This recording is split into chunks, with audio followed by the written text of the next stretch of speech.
Scusa. Vai. Buongiorno a tutti, stiamo per partire con questo workshop relativo all'analisi sensoriale. Io sono Monica Cappellari e lavoro presso l'Istituto per la Qualità e le Tecnologie Agroalimentari di Tiene, Veneto Agricoltura.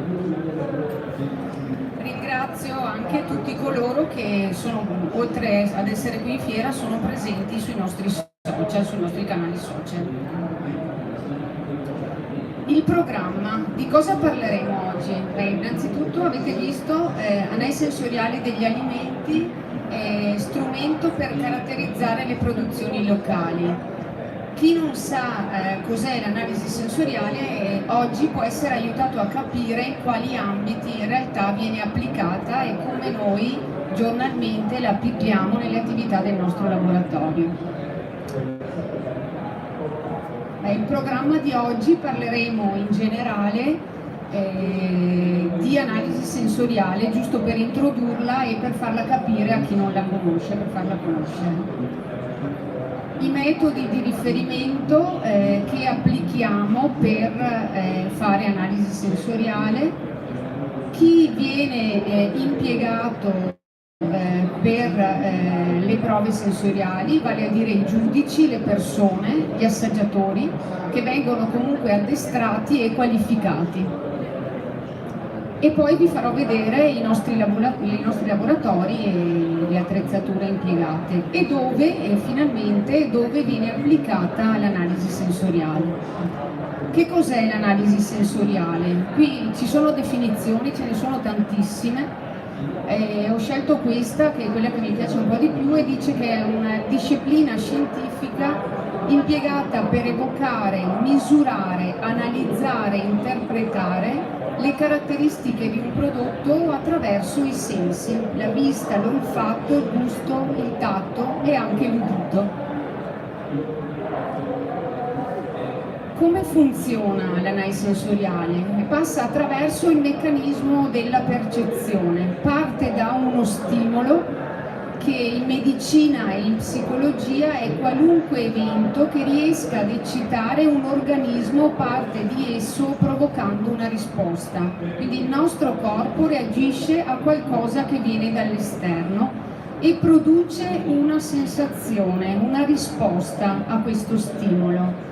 La sensazione è la modificazione dello stato del nostro sistema neurologico a causa del contatto con l'ambiente esterno e il tramite tra la sensazione e lo stimolo viene appunto esercitato attraverso gli organi di senso. Questo scatena nel nostro cervello la percezione. Noi facciamo parte e lo portiamo dentro di noi dello stimolo che abbiamo ricevuto guardando, annusando, assaggiando un alimento. Lo interpretiamo, ne facciamo coscienza, lo memorizziamo nella nostra conoscenza e ne facciamo memoria, in modo che lo ricordiamo anche nel tempo. Si tratta comunque di un'esperienza soggettiva e privata. Non si parla solo di analisi sensoriali, ma anche di scienze sensoriali, in quanto forniscono delle informazioni utilizzando un approccio che va a interagire, adesso qui è solo un esempio, ma le discipline possono essere moltissime, con la psicologia, la fisiologia, la linguistica e la statistica. Velocemente, in che senso la psicologia? Intanto quando si fa analisi sensoriale si è condizionati praticamente dall'ambiente esterno, da ciò che approcciamo, da ciò che assaggiamo. Abbiamo magari anche, raccogliamo delle informazioni e creiamo delle aspettative facendo analisi sensoriale. I giudici e gli assaggiatori si confrontano tra di loro e addestrandosi, diventando sempre più bravi, più informati, entrano anche un po' in competizione tra di loro e cercano anche di sapere come sono andati, come è andata la loro performance. Ovviamente il tutto è legato a delle tempistiche, a degli orari, a dei tempi, a della disponibilità, e anche il tutto può scatenare una fatica sensoriale dovuta alla tipologia dell'alimento e a quanti alimenti vengono assaggiati. È importante per quanto riguarda la fisiologia che gli assaggiatori siano in buono stato di salute. La scelta, diciamo, del descrittore del giudice passa attraverso un reclutamento in cui viene appunto valutato lo stato di salute di ognuno, eventuali intolleranze o allergie. È importante che il giudice sia curioso e faccia memoria di quanto apprende. Nell'ambiente di lavoro, perché insomma questo lavoro, l'analisi sensoriale viene condotta in un ambiente di lavoro, ma può essere anche condotta a casa quando vengono forniti degli alimenti per condurre dei test sul consumatore a casa, ad esempio. Vengono valutati attraverso dei test base le capacità di percezione, cioè io devo avere la sicurezza che il mio giudice sia capace di valutare, di percepire, di conoscere, di descrivere ciò che sta descrivendo e di quantificarlo. È importante quando si fa analisi sensoriale arrivare ad adottare un linguaggio comune, nel senso si deve praticamente parlare o utilizzare dei vocaboli che siano comprensivi da tutti e che tutti diano ad ogni sensazione un nome comune. Le informazioni in questo caso vengono condivise, nella fase di addestramento ad esempio si utilizza una tavola rotonda appunto perché c'è maggiore condivisione tra gli assaggiatori. L'addestramento aiuta a migliorare la memorizzazione dell'assaggiatore, del giudice, e le proprie capacità descrittive e discriminanti, nel senso che è importante anche distinguere un alimento dagli altri e perché.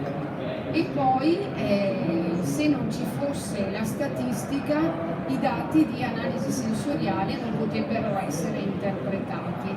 Il tutto passa prima di un'analisi, di una sperimentazione, passa attraverso la definizione di piani sperimentali. Io imposto un'analisi in base agli obiettivi.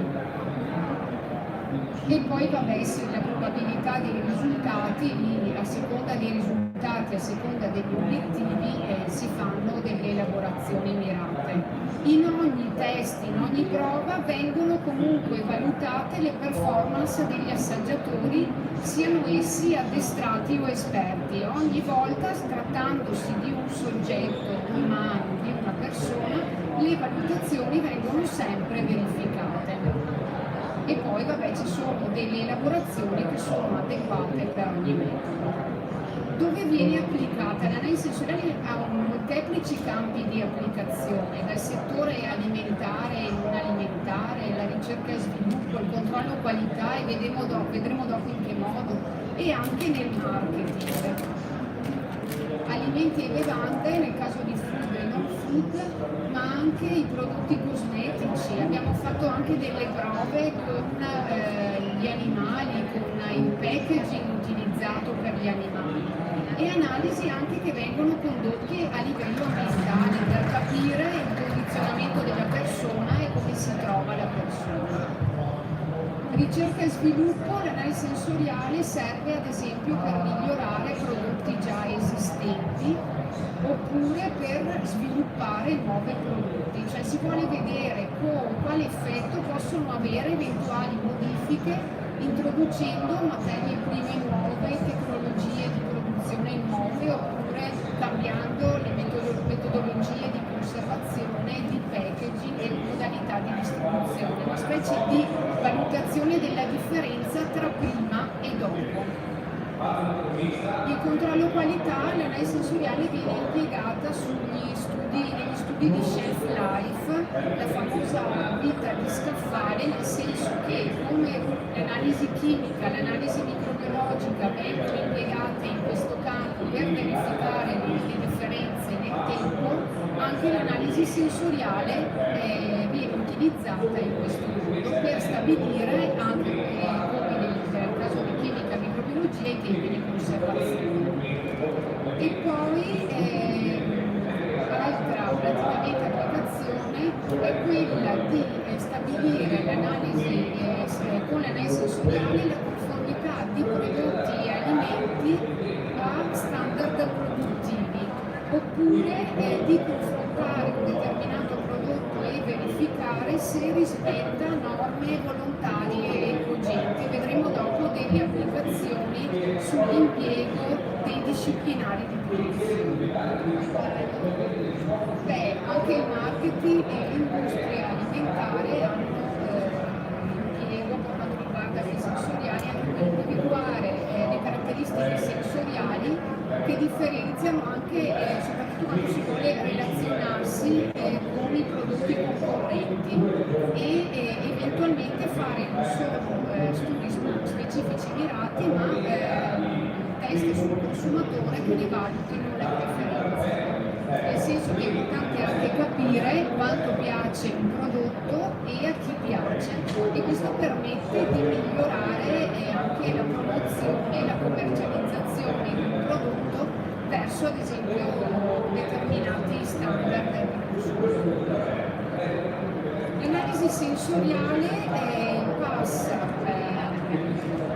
diciamo per essere applicata prima di tutto, l'avevo accennato anche prima, stabilendo degli obiettivi e poi impiegando dei metodi. Alcuni esempi di obiettivi: proprio scritto riconoscimento di caratteri legati a pregi o difetti di un prodotto, cioè io dico questo prodotto ha determinate caratteristiche e ne individuo diciamo anche l'originalità, la tipologia e do un giudizio di conformità di questo prodotto rispetto a degli standard produttivi.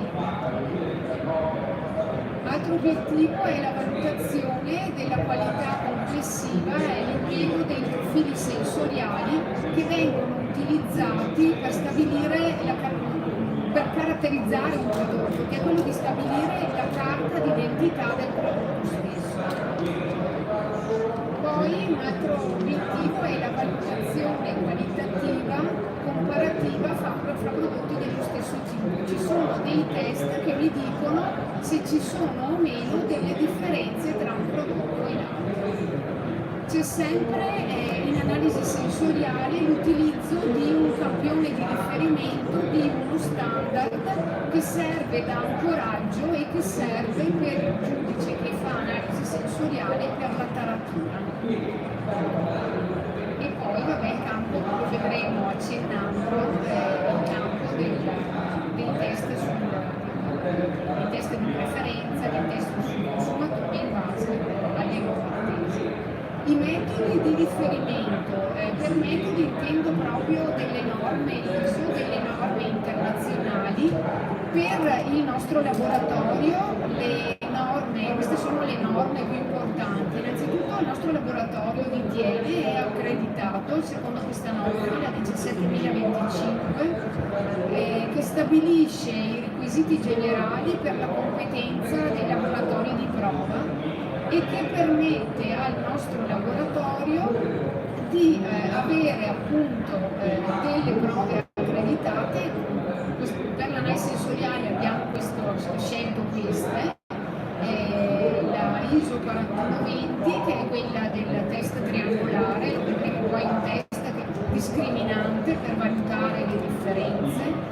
Siamo accreditati per l'ISO 8587 che è relativa all'ordinamento dei prodotti in base a una determinata caratteristica e che vengono utilizzati soprattutto nella fase di addestramento dei giudici per vedere se un giudice è in grado di dare un ordine a intensità diverse di uno stesso prodotto. Pensiamo ad esempio soluzioni di acqua e zucchero a concentrazioni diverse. Devo essere in grado di dare un ordine e questo mi aiuta a stabilire le soglie di percezione del mio assaggiatore. Il metodo che viene utilizzato invece per caratterizzare i prodotti è il metodo del profilo sensoriale. Già la parola stessa dice che se do un profilo lo caratterizzo e dico che ha determinate caratteristiche di colore, di aroma, di sapore, di struttura e caratteri anche visivi particolari. I metodi analitici possono essere discriminanti e descrittivi. Discriminanti per le differenze tra un prodotto e l'altro e descrittivo perché io faccio un'analisi a 360 gradi. Vado avanti molto velocemente. I test discriminanti e descrittivi a loro volta sono qualitativi e quantitativi. Qualitativi come triangolare l'ordinamento perché le differenze vengono stabilite su un singolo parametro che può essere un aspetto relativo al colore, all'odore e al gusto, mentre diventano quantitativi nel caso del profilo sensoriale quando io dico sì, questo prodotto è caratterizzato da dolce, salato, acido, amaro, ma quanto acido, quanto dolce, quanto amaro rispetto ad un altro prodotto. Una definizione, ecco, entriamo più nello specifico nella definizione del profilo sensoriale, è un'analisi descrittiva, in quanto vengono descritte e quantificate le proprietà relative all'aspetto, all'odore, al flavor, che all'altro non è che gusto e aroma messi insieme, e alla consistenza. Questa è una rappresentazione grafica del profilo sensoriale, una ragnatela che si ottiene mettendo insieme i valori medi dei descrittori che abbiamo scelto. In questo caso, vedete, ci sono descrittori di odore, di aroma e ci sono però anche il dolce, l'acido, l'amaro, l'astringente. La rappresentazione grafica mi aiuta a capire se ci sono anche delle differenze. Se noi guardiamo l'acido,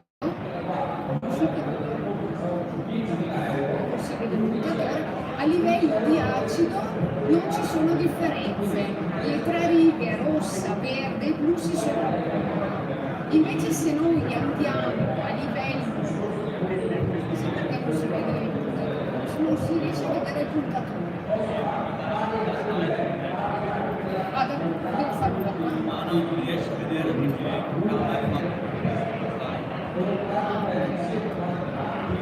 sentiamo focalizzate più di viola, vedete invece che lì le righe rosso, blu e verde sono distanziate e questo mi dà già un'idea che a livello statistico si vedano delle differenze tra un campione e l'altro per queste caratteristiche.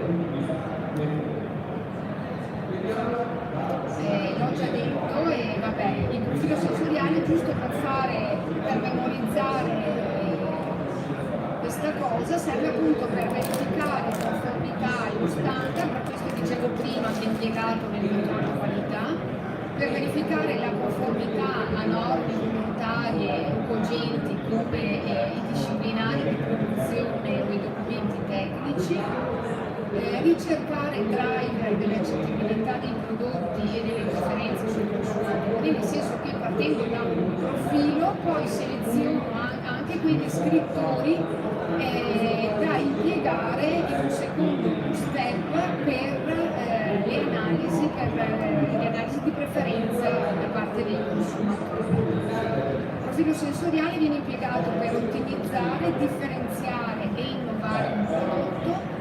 Le valutazioni sensoriali possono essere confrontate anche con valutazioni di tipo chimico, con l'analisi che ne so, tipo del grasso oppure degli aspetti chimici o altri aspetti caratterizzanti. È importante stimare l'effetto delle materie prime, le condizioni di processo, la conservazione e il packaging, e lo stesso viene utilizzato per comunicare le proprietà percepibili. Ecco, molto velocemente noi facciamo anche test sul consumatore, metodi affettivi e edonistici, che più che sul prodotto praticamente noi andiamo a concentrarci sulle persone, e le persone non devono avere particolari caratteristiche se non quelle di consumare il prodotto che viene presentato. I giudici, vale a dire gli assaggiatori, sono un gruppo di persone, il panel, riunite per esprimere un giudizio, ed è per questo che si parla di giudici. Possono essere interni, nel senso colleghi che lavorano con noi, oppure anche persone esterne che vengono contattate periodicamente. Questo l'abbiamo anche visto. Un'altra norma importante è la 8586, che è la norma attraverso cui noi addestriamo i giudici nella fase proprio di addestramento base fino ad arrivare ai giudici esperti.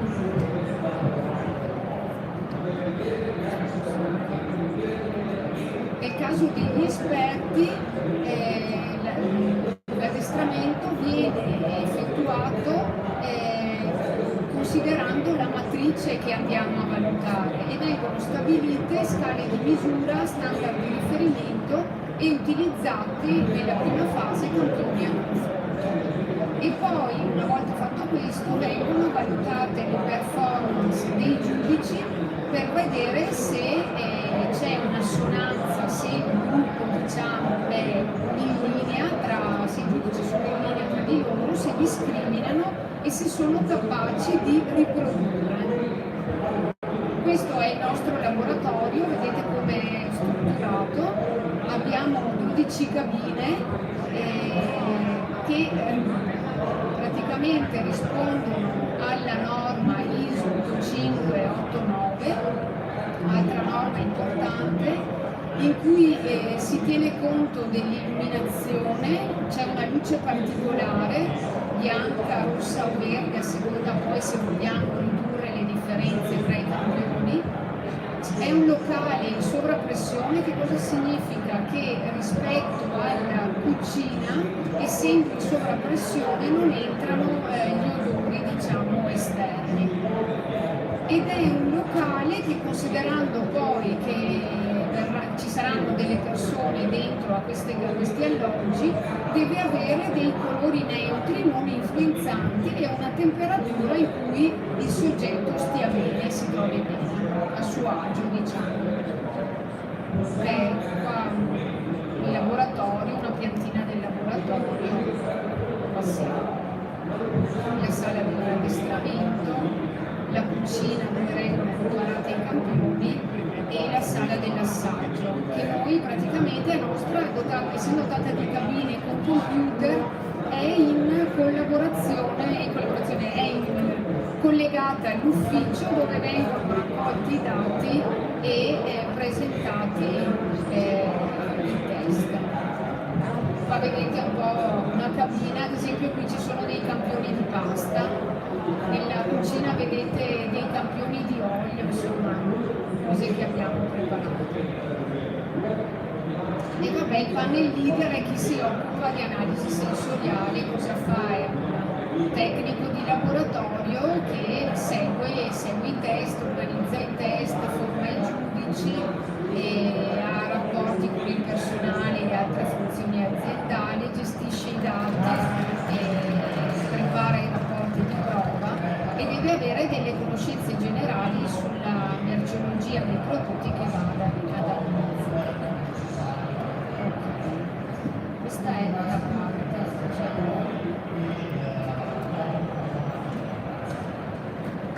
Se avete delle domande, fermatevi pure, siamo un pochi.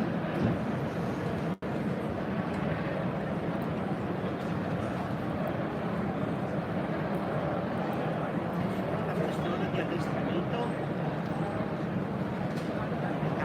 puntare alla vista sensoriale, solo la questione di sentire. Chiede se diventare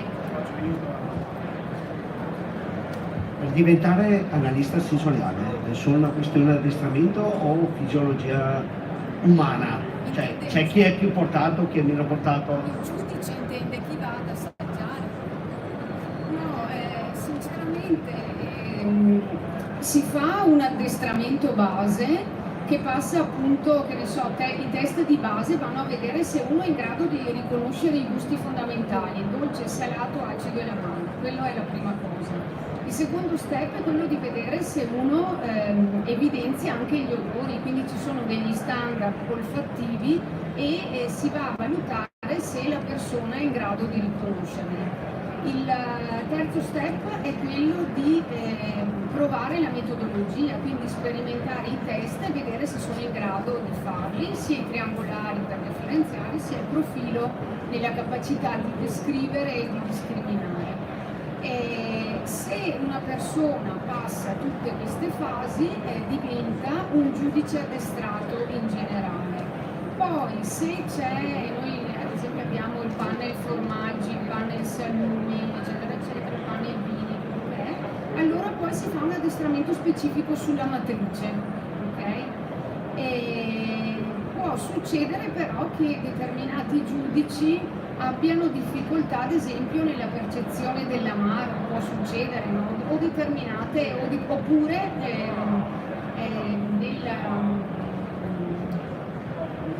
quando praticamente nella scelta praticamente tutti possono partecipare. Se passano la fase di addestramento al 100% possono partecipare a tutti i test e possono scegliere eventualmente quali alimenti gradiscono meglio di altri, perché magari può accadere che uno sia intollerante, abbia un'allergia verso qualcosa oppure non lo gradisca per niente. Nel reclutamento delle persone viene sottoposto a un test in cui si chiedono anche queste cose. Si tiene conto di queste cose, il giudice comincia a fare i test e eventualmente poi, alla fine di ogni test per un certo periodo comunque vengono valutate le sue performance per vedere se è in linea o no e viene anche eventualmente tolto dalle elaborazioni finali se non è in linea con il panel. Può essere, noi cerchiamo ovviamente con questi test e con queste prove di togliere la soggettività il più possibile, ma c'è la giornata in cui uno se ha raffreddore non può partecipare, ma se ha una giornata storta, la luna di suo non ha una buona giornata, fa il test, però poi magari si nota che rispetto al panel non rientra, è un outlier, lo si elimina e rientra successivamente, però facendogli fare delle prove per vedere se è ritornato in linea con il resto del panel. Diciamo che l'altra cosa importante è la costanza, cioè non è che uno, se è un consumatore viene una volta, prende o fa il test in laboratorio, si porta a casa il sacchettino, però se partecipa ai panel deve dare la sua disponibilità praticamente sempre. E tra un test e l'altro, soprattutto quando i test non vengono condotti per più di 3 mesi, si riprende ogni volta l'addestramento. Se è un prodotto nuovo sicuramente si ripassa sempre dall'addestramento. È un po' impegnativo,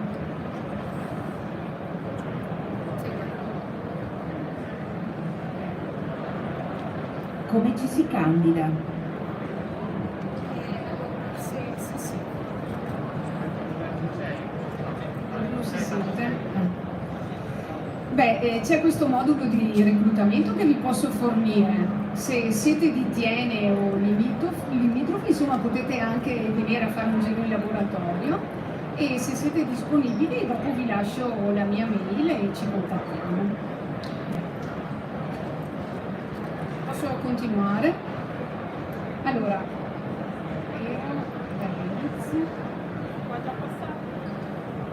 il titolo all'inizio parlavamo di caratterizzazione dei prodotti, anche dei prodotti locali. Questa caratterizzazione passa attraverso il profilo sensoriale che ormai già conoscete. Anche qui l'abbiamo visto, la definizione. E perché si valuta? Ecco, questo è un passaggio che forse non ho chiarito prima.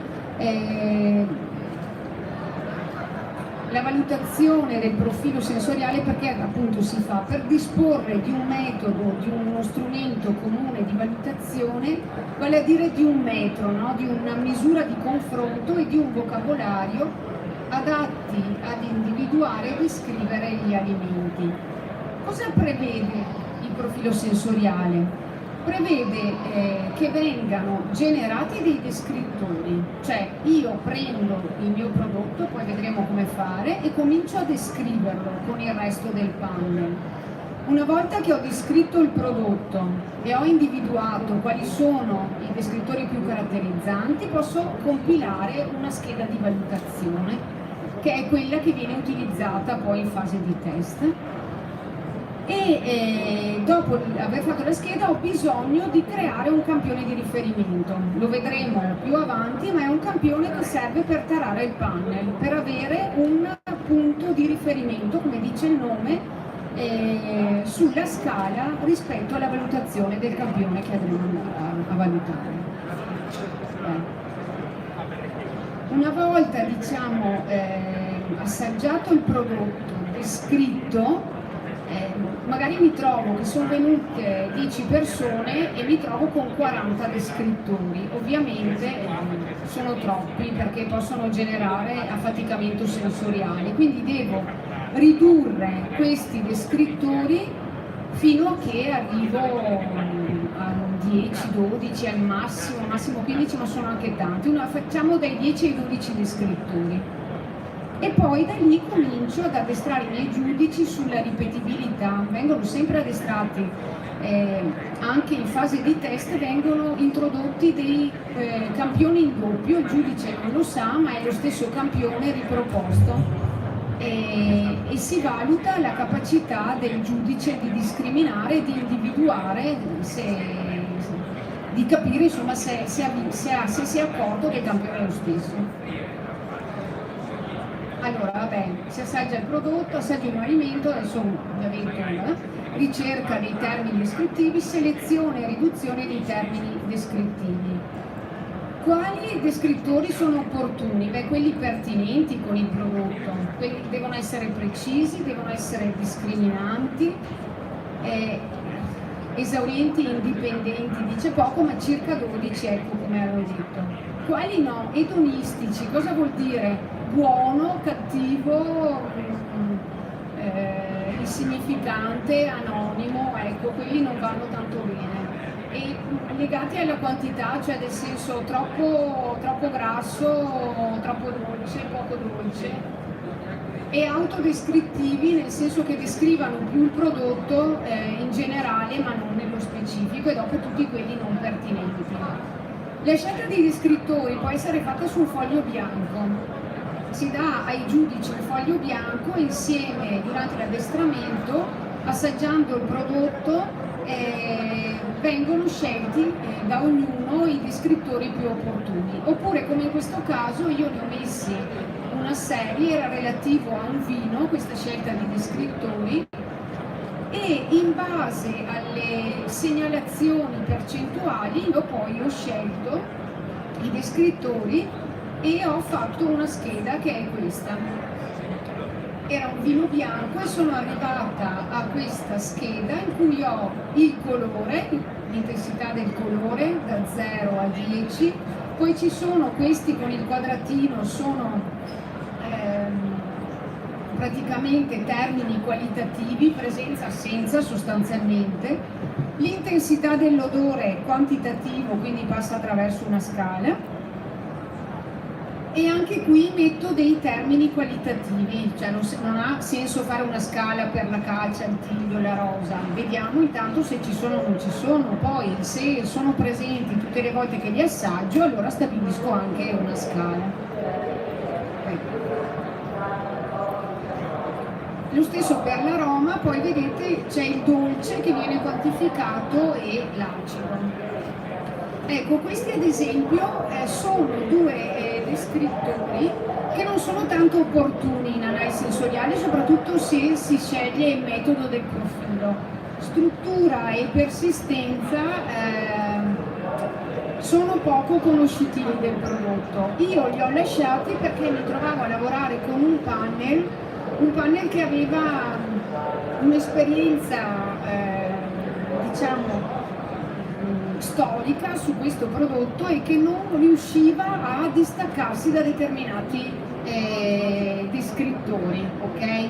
Quindi è un lavoro lungo che bisogna fare, ovviamente si trovano anche dei compromessi e la persistenza ad esempio era legato a quanto sentivo il vino in bocca anche dopo l'assaggio e questa poteva essere quantificabile, quindi è anche importante trovare quei descrittori che mettano in accordo tutte le persone che vanno ad assaggiare. Il campione di riferimento, eccolo qua, dicevo, no? Si valuta, in questo caso può essere, no? Si utilizza la scheda appena preparata e si va a valutare insieme un campione per ottenere un campione prevalutato i cui valori appariranno come riferimento per ciascun descrittore sulla scheda di valutazione. Nel caso del vino, prendo un vino, lo assaggio insieme a tutti i miei assaggiatori, per ogni descrittore, quelli che abbiamo visto prima, ad esempio no, l'odore, il colore, l'aroma, il dolce e l'acido, trovo un accordo insieme, in comune, qual è l'intensità di quel vino. I valori poi del riferimento vengono segnati sulla scala e quando si servono i campioni per la valutazione viene dato questo campione che viene indicato proprio come riferimento. E il giudice quando si approccia all'assaggio prima si tara sul riferimento e poi fa la valutazione di tutti gli altri. Ci sono poi dei sistemi di taratura su scale o fotografie già utilizzate. Questo è un esempio di standard per il colore del vino, oppure si possono preparare di volta in volta degli standard di riferimento a seconda degli odori, dei gusti. Anche il gusto praticamente si stabiliscono delle concentrazioni di acqua e saccarosio, di acqua e acido citrico, sale, caffeina, eccetera. Adesso qui andiamo avanti.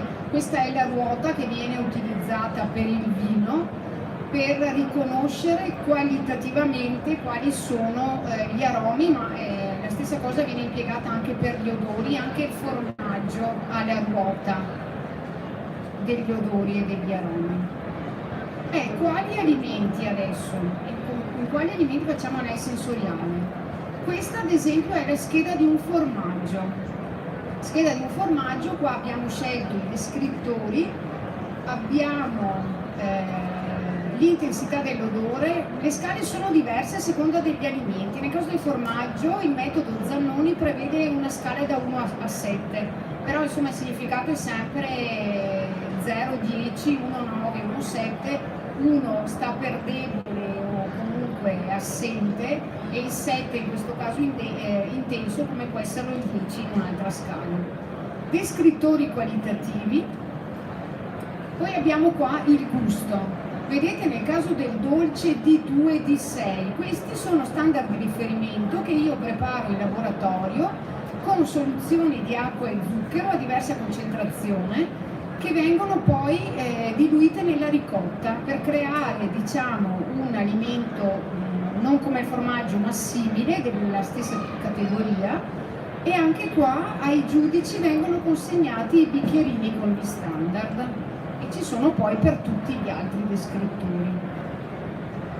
Ci sono per la struttura alimenti che sempre dal metodo, in questo caso il metodo Zannoni per i formaggi, vengono impiegati per la taratura.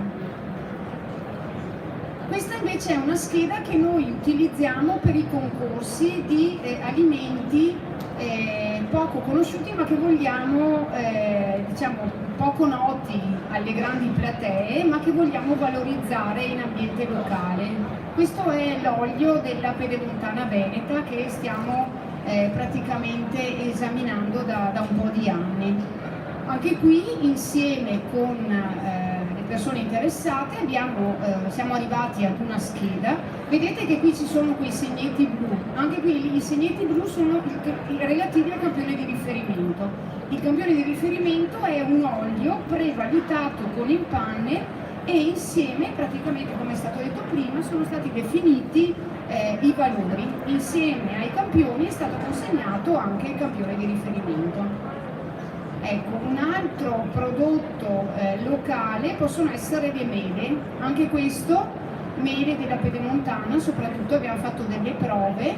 Questa è una scala discontinua si chiama, ma anche qui abbiamo da 1 a 9, quindi da poco intenso a molto intenso, e i vari descrittori, dall'odore all'aroma che sono gli stessi, il gusto è stato scelto e la struttura delle mele.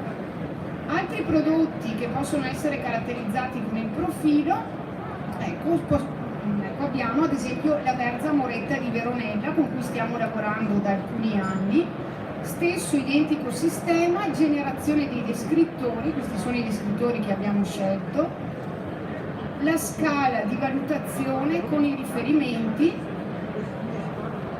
ed è sempre insomma una metodologia che si ripete. Questa è una scheda che abbiamo utilizzato per la valorizzazione dei piselli, in particolare questi erano i pisi di Baone, sempre per restare sui prodotti locali. E qui vi ho messo un elenco di tutti i prodotti, ma non ci sono proprio tutti, degli alimenti che noi in laboratorio abbiamo caratterizzato attraverso l'analisi sensoriale. Ecco, tipo la patata di Cesio Maggiore, che non avevamo visto, formaggi di tutti i tipi, ma siamo anche andati oltre regione, siamo andati in Abruzzo. Lo schizzo bellunese, abbiamo fatto delle prove, poi collaborando anche con il centro di Tramontana abbiamo fatto delle prove sul pomodoro, sul radicchio, poi sempre in ambito regionale i carciofi e gli asparagi. Collaboriamo costantemente con il Trentino per la valorizzazione dei salumi trentini. Anche con la Valtellina, tanto per dire, insomma, oltre alle produzioni locali, l'analisi sensoriale può essere applicata ovunque. Raguso del Piave abbiamo fatto delle prove sul pesce, sulle bevande vegetali. Un altro prodotto di loco, diciamo, è il fagiolo di Lamon, la patata uscita 2 volte adesso, la polenta con le farine anche qui legate a grani locali. Tanto per dire, abbiamo fatto delle prove sensoriali per un anno con la Bottarga, sempre con questo principio del profilo sensoriale, con la Bottarga in Sardegna. Abbiamo fatto delle prove sulle scatole della pasta, anche sul caffè, sulla pasta ai sughi, le marmellate, il cioccolato, anche quello di Modica, e con tutti i tipi di carne.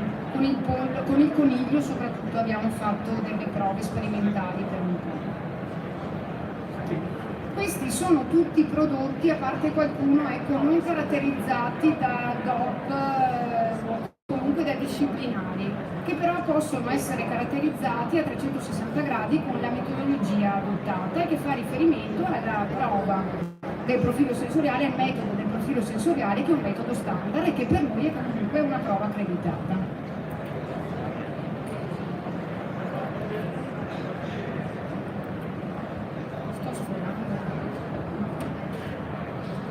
Ultima parte oggi.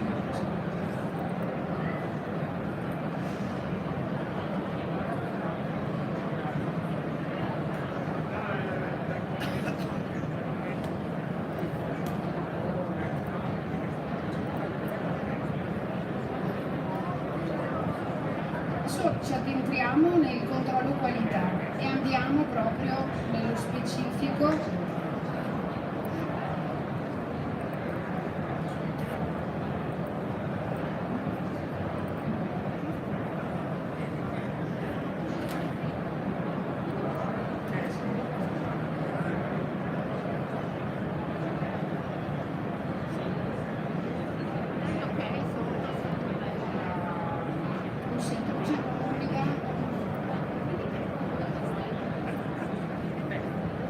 Vinto.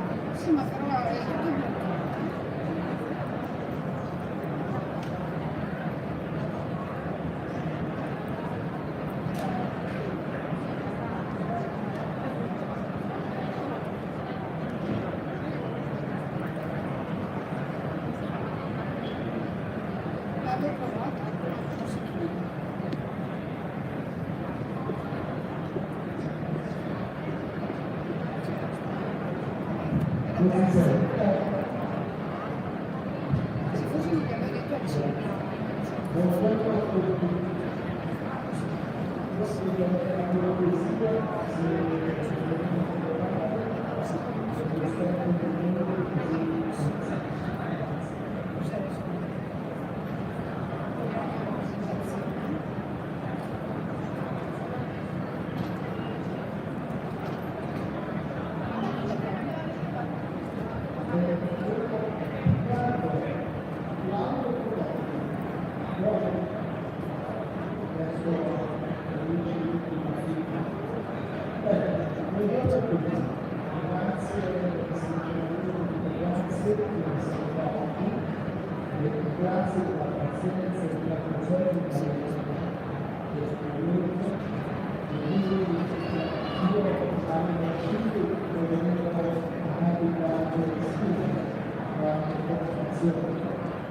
Allora, l'ultima parte riguarda l'applicazione dell'analisi sensoriale ai piani di controllo, ai disciplinari, in modo che ovviamente bisogna avere accennavo all'accreditamento delle prove accreditate. Questo lo può fare soltanto un laboratorio che è accreditato, perché oltre alla supervisione dei piani di controllo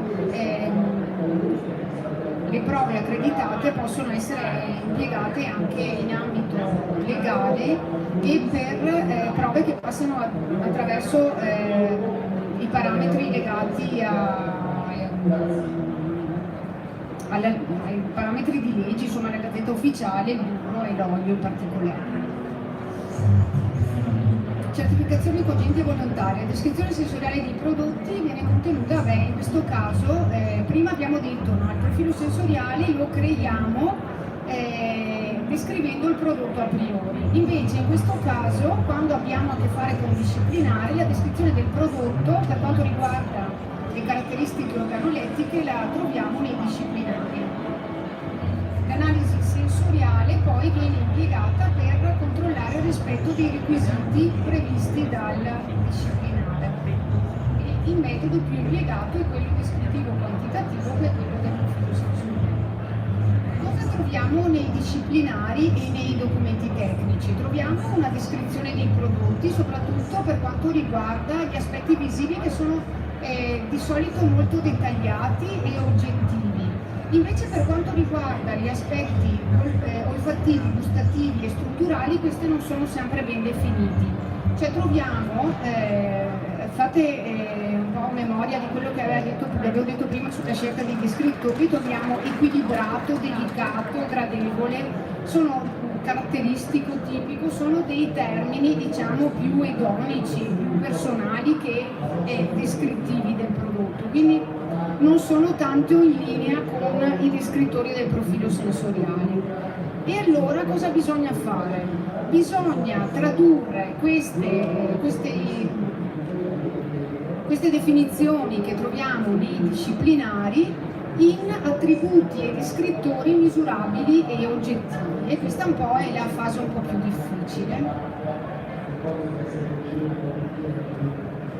Ad esempio, quando noi andiamo a vedere nei disciplinari di produzione le caratteristiche organolettiche, troviamo degli aspetti positivi solitamente. E allora, oltre a stabilire gli aspetti positivi, cerco contemporaneamente di vedere se ci sono questi aspetti positivi, non devo parallelamente trovare i difetti, invece quelli che sono, ma lo vedremo meglio dopo, gli aspetti invece negativi. Vabbè, dopo siete dei giudici, il metodo è sempre uno. Qui vi faccio vedere un esempio che noi applichiamo da un bel po' di anni con il formaggio asiago. Il disciplinare, vabbè, l'avevamo fatto anche con il disciplinare precedente, che era meno chiaro forse, ma adesso c'è un disciplinare più recente, relativo al 2020, e lo scopo è quello di migliorare la qualità utilizzando strumenti semplici ed efficaci.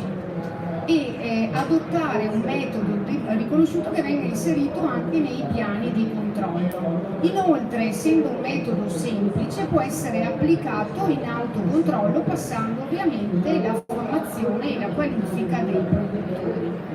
Quindi prendiamo il disciplinare, traduciamo le caratteristiche sensoriali e descrittori misurabili, inseriamo le caratteristiche sensoriali nel profilo, definiamo gli standard, come abbiamo visto prima, ormai è chiara sono chiari questi passaggi, definiamo le scale di misura e una volta stabilite le scale di misura, correlandoci con il disciplinare, andiamo a definire i limiti di conflitto. Questi sono tutti gli attori, diciamo, coinvolti nel processo, gli enti di certificazione, il consorzio, il laboratorio e ovviamente i produttori. L'importante è arrivare attraverso un metodo di valutazione comune a definire se un prodotto è conforme o non conforme al disciplinare.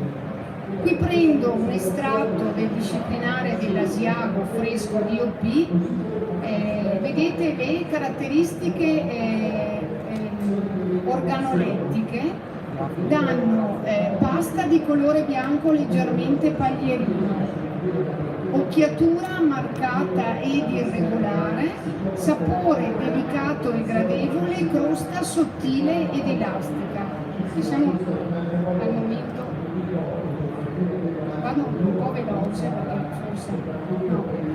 Diciamo che è più facile quantificare e misurare gli aspetti fisici, chimici e microbiologici. Anche questi passano attraverso dei metodi riconosciuti, dei metodi accreditati, e nei disciplinari troviamo delle caratteristiche più mirate. Vedete, la chimica fornisce dei dati proprio numerici con un range di valutazione. L'analisi sensoriale è molto più generica, non è sempre oggettiva, è difficile da misurare e comunque noi adottiamo un metodo accreditato e cerchiamo di invece misurare anche queste caratteristiche. Abbiamo visto nel disciplinare dell'Asiago che la crosta deve essere sottile ed elastica, il colore deve essere bianco e leggermente paglierino, l'occhiatura marcata e irregolare, il sapore delicato e gradevole. E adesso vi faccio vedere come abbiamo tradotto delicato e gradevole soprattutto. Avevamo visto prima che sì, si stabiliscono quali sono i descrittori positivi, ma anche quello che non deve essere il prodotto. Vi faccio un esempio sul sapore. Deve essere delicato e gradevole, quindi quello che non dobbiamo accettare è un evidente squilibrio dei gusti fondamentali e poi lo vedremo meglio nella scala. Caratteristiche sensoriali misurabili, abbiamo lo spessore, il colore, l'uniformità della crosta, questi sono i descrittori che andiamo a valutare, il colore, le dimensioni, la numerosità e la distribuzione dell'occhiatura e il dolce, il salato, l'acido amaro. Come lo misuriamo? Lo misuriamo utilizzando come nostro strumento di misura una scala continua di intensità da 1 a 7. E anche qui utilizziamo come standard di riferimento delle foto e degli standard gustativi che sono quelli che abbiamo visto anche per i formaggi con la ricotta, il salato, l'acido e l'amaro. Questa è la scala che abbiamo ottenuto proprio per la corrispondenza dell'Asiago al disciplinare. Vedete che ci sono delle zone in cui c'è scritto conforme, attenzione non conforme, si intende conforme o non conforme al disciplinare. Allora, per la crosta, il colore e l'occhiatura, se rispetta queste caratteristiche, cioè se è sottile ed elastica, se è bianca o leggermente paglierina, se è marcata ed irregolare, io mi fermo nella zona da 1 a 3 della scala. Se al contrario, Se al contrario mi trovo con un formaggio che ha una crosta spessa, un colore disuniforme, un'occhiatura assente o eccessiva, andrò a mettermi nella parte destra della scala, cioè a dire che questo formaggio, se ha queste caratteristiche negative, non è conforme al disciplinare.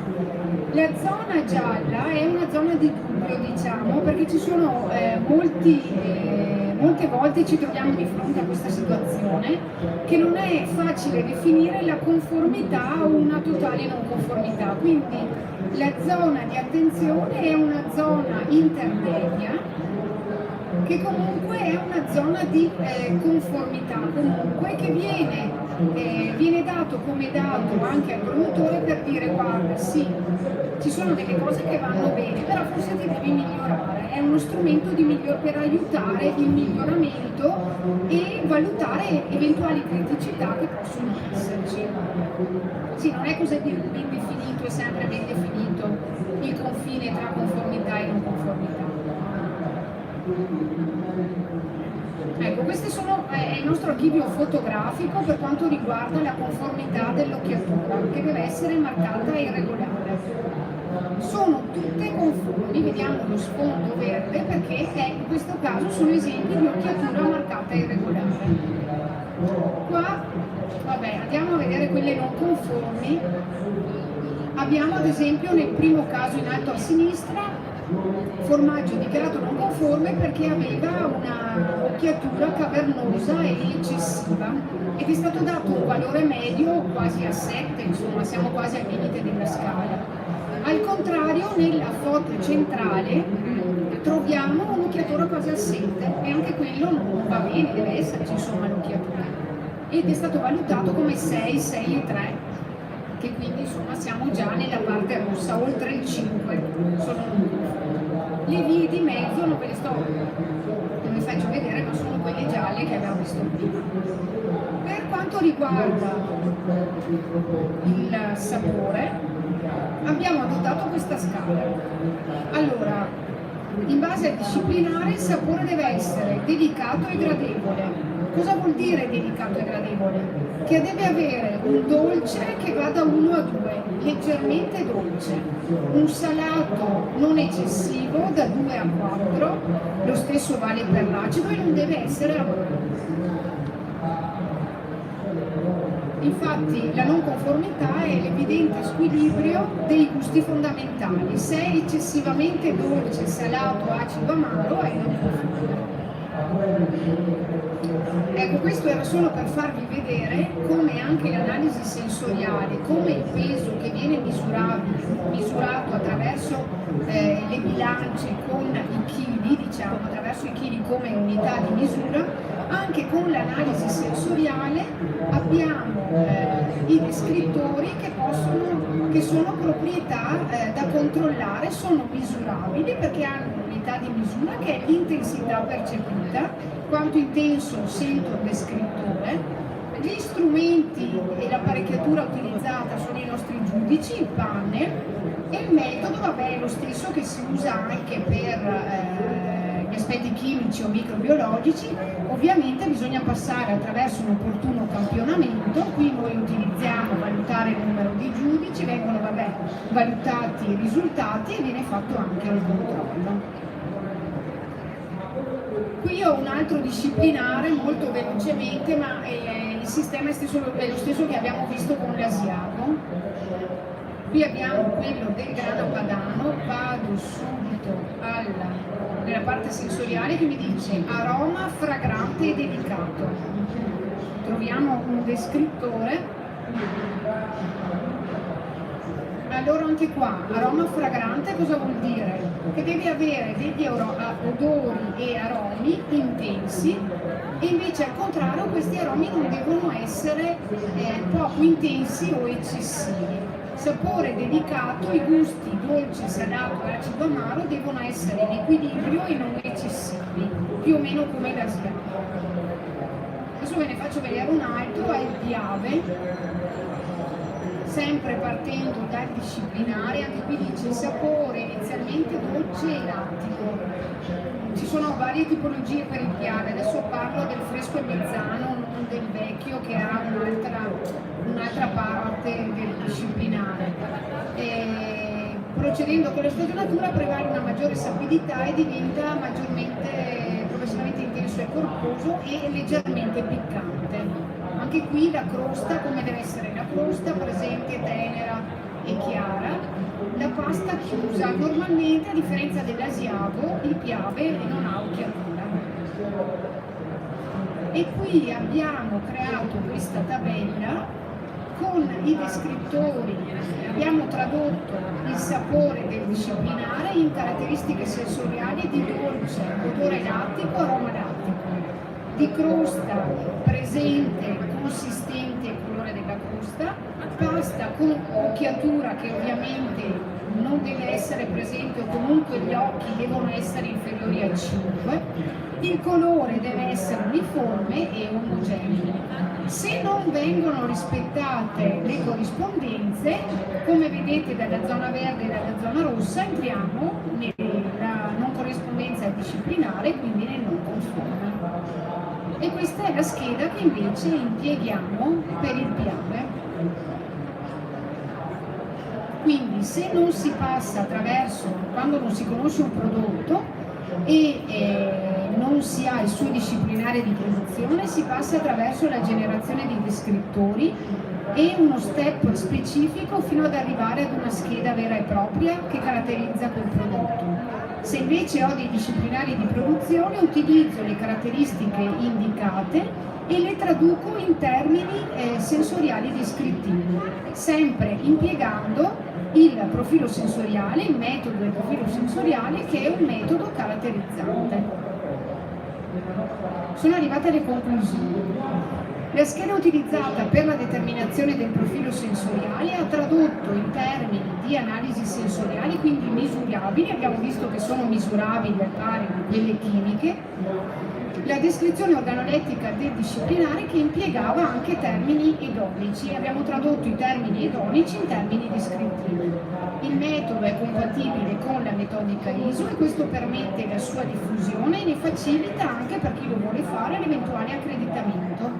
E inoltre l'accreditamento consente di utilizzare questa metodica per le prove interlaboratorio, i famosi ring test.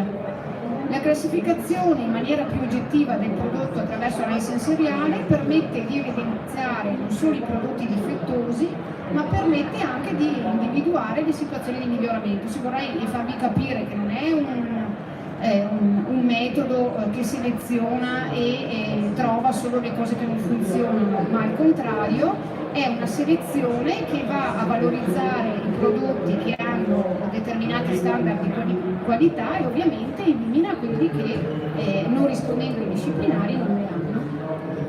L'applicazione finale di questo metodo porterà nel corso degli anni ad avere un patrimonio storico sull'andamento qualitativo sensoriale degli alimenti attraverso anche le DOP, ma non solo.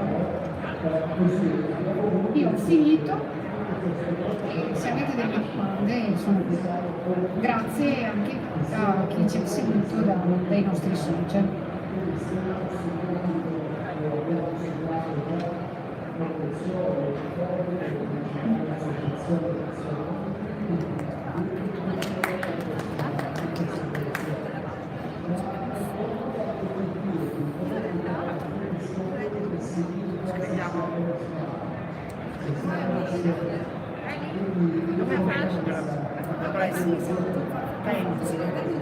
Grazie, buon lavoro. Grazie.